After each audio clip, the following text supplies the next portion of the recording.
جمعیت علماء اسلام کے سربراہ حضرت مولانا فضل الرحمان کی دعوت پر ہمارے جمعیت علماء ہند کے سیکرٹری جنرل حضرت مدنی کے پوتے حضرت مولانا سید اسد مدنی کے صاحبزادے ہم سب کے مخدوم زادہ حضرت مولانا محمود احمد مدنی صاحب آپ سے خطاب کے لیے تشریف لا رہے ہیں۔ الحمد لله نحمده ونستعينه ونستغفره ونؤمن به ونتوكل عليه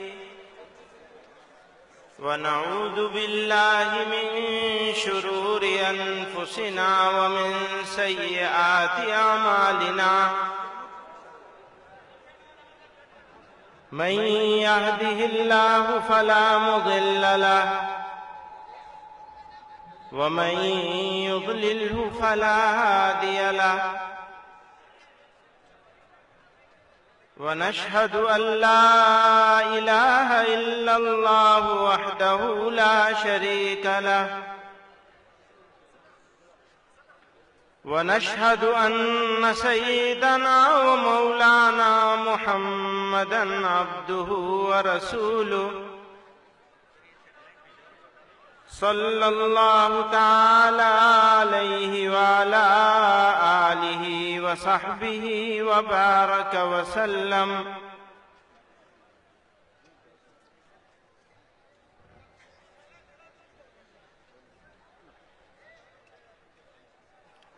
قائد جمعیت حضرت مولانا فضل الرحمان صاحب دامت برکاتہم، امیر جمعیت علماء اسلام،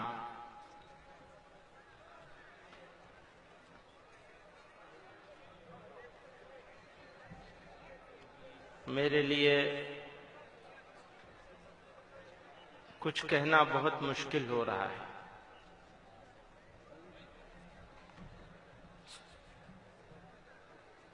اب سے کچھ سال پہلے حضرت پیر ذوالفقار صاحب دامت برکاتہم العالیہ ہندوستان تشریف لے گئے تھے اور دہلی میں جمعیت علماء ہند کے مرکزی دفتر میں اس کی مسجد میں حضرت کا بیان ہونے والا تھا۔ ساتھیوں نے حضرت کو دعوت دینے کی ذمہ داری اس خاکسار کے سپرد کی تھی۔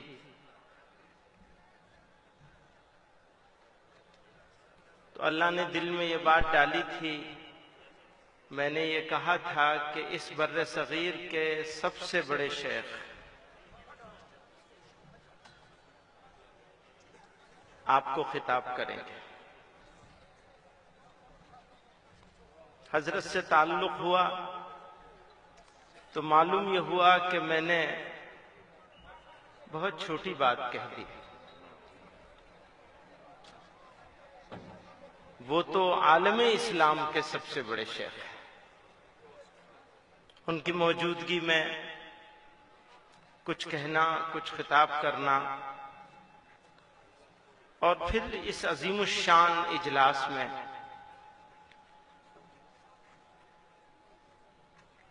یہ اجلاس نہیں ہے بلکہ انسانوں کا ٹھاٹھے مارتا سمندر ہے۔ یہ جملہ لوگ اور موقعوں پر بھی کہتے ہیں لیکن وہ مبالغہ ہوتا ہے اور یہاں ترجمانی بھی نہیں ہو پا رہی۔ بزرگوں، بھائیوں اور نوجوان ساتھیوں،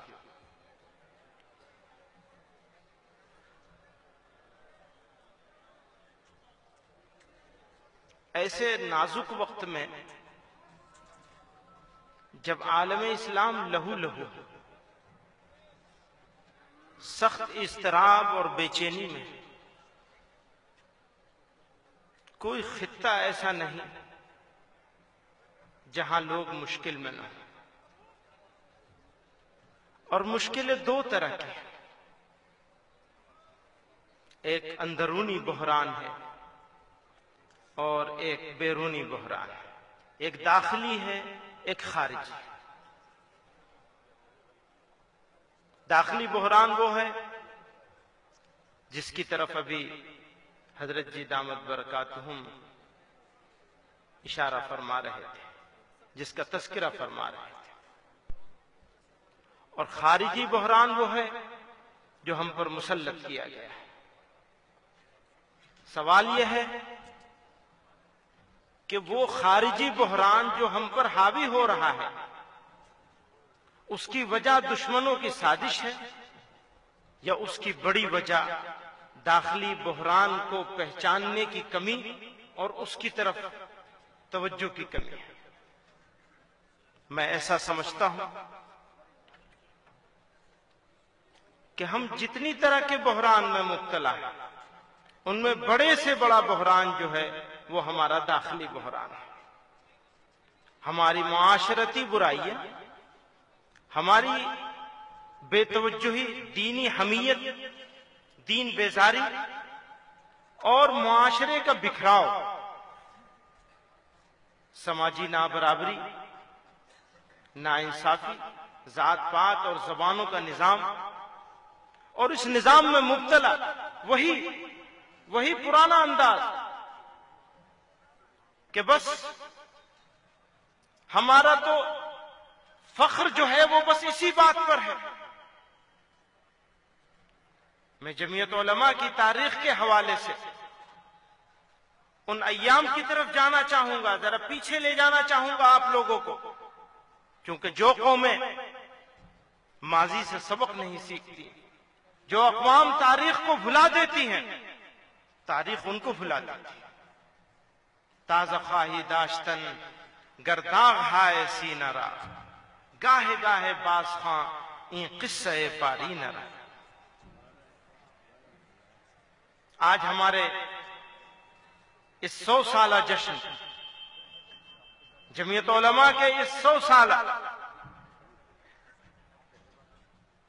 سال کے پورے ہونے پر یا پورے ہونے کے زمانے پر جو چل رہا ہے، اپنے اکابر اور اسلاف کو اور ان کی فکر کو، ان کی سوچ کو، اس تصور کو جس تصور کے تحت انہوں نے اس جماعت کو کھڑا کیا، میں آپ کو یاد دلانا چاہتا ہوں اس بات کی طرف جب اس بر صغیر کے سمجھدار لوگوں نے یہ کہا تھا کہ یہ بوریے پر بیٹھنے والے لوگ، یہ پھٹے پرانے کپڑے پہنے اور ان کی فکر کو، ان کی سوچ کو، اس تصور کو جس تصور کے تحت انہوں نے اس جماعت کو کھڑا کیا، میں آپ کو یاد دلانا چاہتا ہوں اس بات کی طرف جب اس بر صغیر کے سمجھدار لوگوں نے یہ کہا تھا کہ یہ بوریے پر بیٹھنے والے لوگ، یہ پھٹے پرانے کپڑے پہنے ہوئے لوگ، یہ کھادی پہننے والے لوگ، جن کو سلیقہ نہیں آتا زندگی گزارنے کا، ان کی نظر میں وہ اس طاقت سے ٹکرائیں گے جن کا سورج غروب نہیں ہوتا تھا۔ سورج نہیں غروب ہوتا تھا اس طاقت کا، اس طاقت سے یہ ٹکرائیں گے۔ اللہ تعالی نے وہ دن دکھایا کہ جب وہ طاقت اپنا بوریا بستر گول کر کے جانے پر مجبور ہو گئی۔ ملک آزاد ہوا، خوش قسمتی سے ملک آزاد ہوا، بر صغیر آزاد ہوا، بدقسمتی سے ہم الگ ہو گئے۔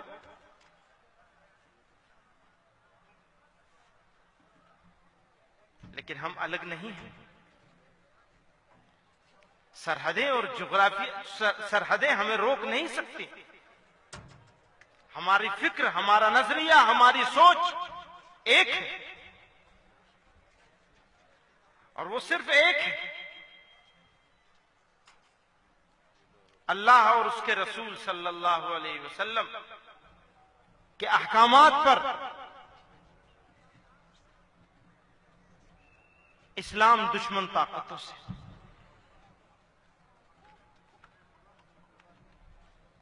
اپنے درمیان تناسانی میں جمعیت علماء کے کارکنان سے کہنا چاہتا ہوں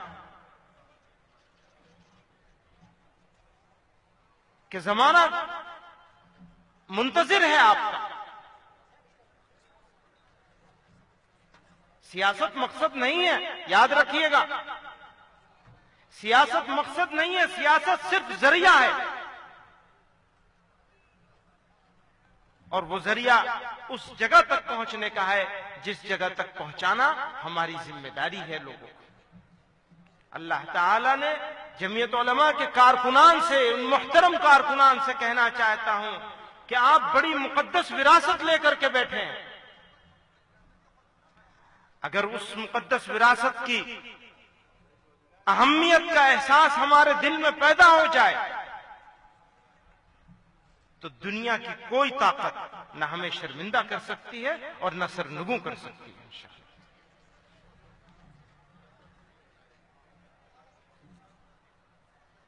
میرے سامنے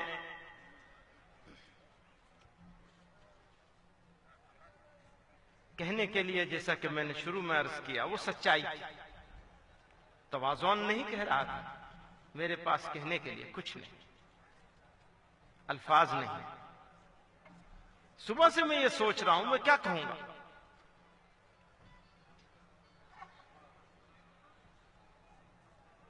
ایسا مقدس موقع ہے، ایسا عظیم موقع ہے،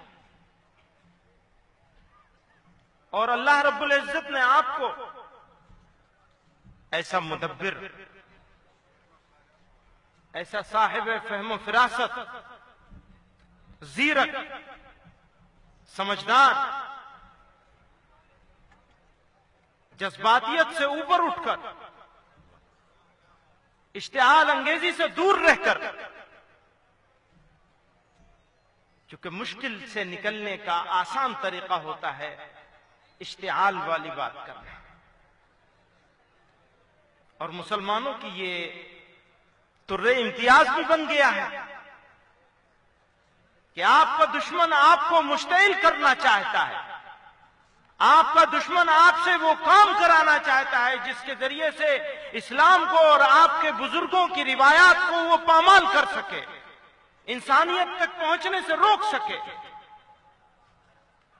اور آسان طریقہ ہوتا ہے، واہ واہی بھی خوب ملتی ہے. مشکل وقت میں اشتعال سے بچ کر صبر کے ساتھ، تحمل کے ساتھ، پامردی کے ساتھ، استقلال کے ساتھ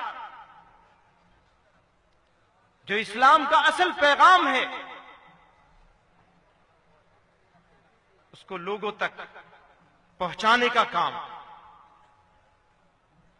اور دشمن کی آنکھ میں آنکھ بھی ڈالے لیکن اس کی سازش کا شکار نہ ہو. آپ کے پاس ایسی شخصیت موجود ہے. مجھے ایک شکایت رہتی ہے ہمیشہ کہ مسلمان عموماً مردہ پرست ہوتے ہیں، مرنے کے بعد قدر کرتے ہیں آدمی. یہ شکایت ہمیشہ رہتی ہے اور میں کہتا ہوں، لیکن الحمدللہ آج کا یہ اجلاس، علماء کا یہ اجتماع، عوام کا یہ جمع غفیر اس بات کا ثبوت ہے کہ مسلمان بے وقوف نہیں ہے، وہ سمجھدار ہے. بس انحراف نہیں ہونا ہے راستے سے.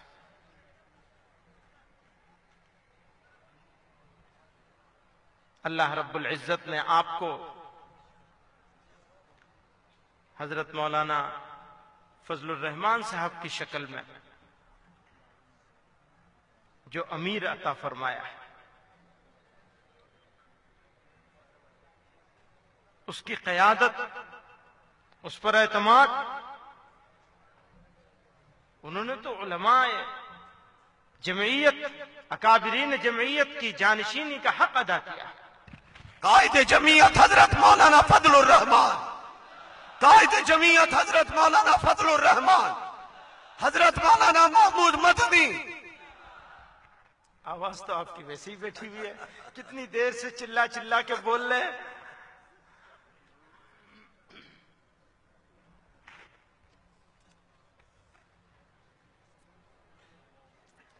لوگ بھی تھک گئے نعرے لگا کر کے. کتنا نعرہ لگائیں گے؟ نعروں سے کام چلتا بھی نہیں.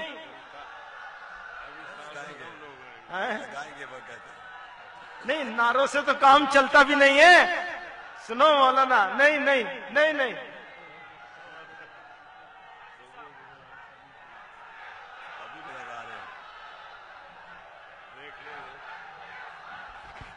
نعرہ تکبیر، نعرہ تکبیر.